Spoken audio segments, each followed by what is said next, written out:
turning back to the health care debate.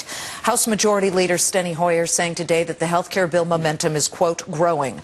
But with concerns about the use of deem, which is a procedural type of situation, and pass, another part of that, and the latest Congressional Budget Office score, is that momentum for or against the bill? Joining me now from Capitol Hill, Republican Representative Don Manzullo of Illinois. Welcome, Representative. Thanks for joining us. Good to be with you. Have you seen any of this? It's on the website now. Have you looked through it at all?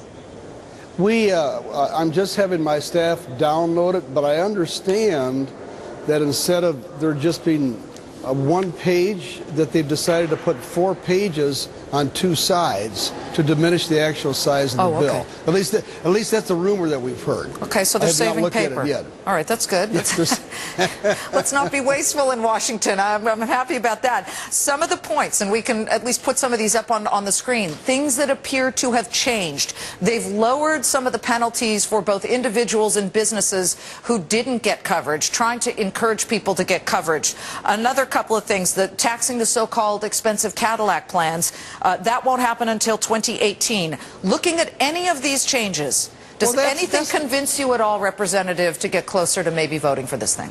Liz, absolutely not. I mean, they're going to take the Cadillac plan and say, well, by the way, we're going to tax you, but that'll be several years from now, to use that as an inducement so that somewhere down the line you can lower the price on it.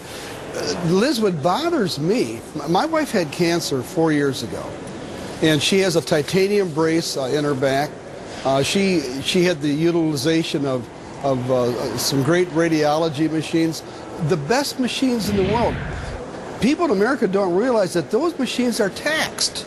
There's a 2.5% excise tax on medical equipment.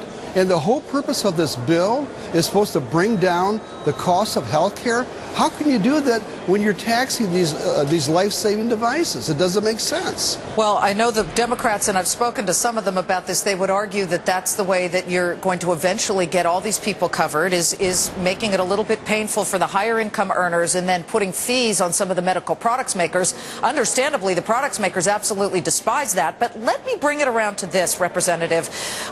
Talking about people who would be unhappy with this.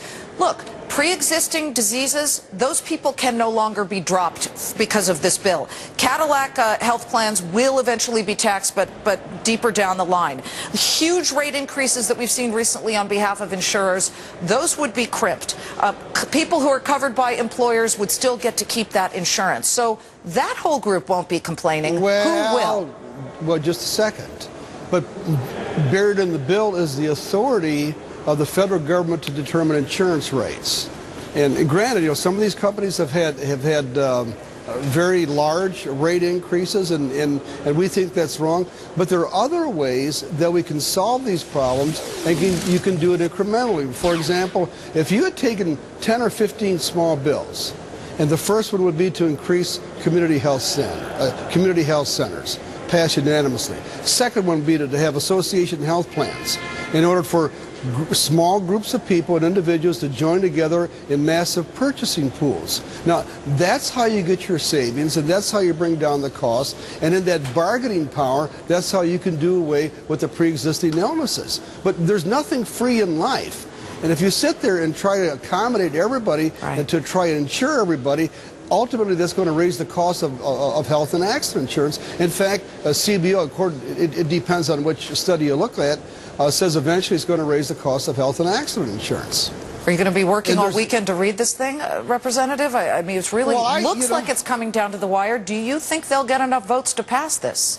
Well, they won't bring it to the floor unless they get enough votes. I guess my question is, are they going to tax the medical device that is used to repair the broken and twisted arms as a result of trying to get people to vote for this bill?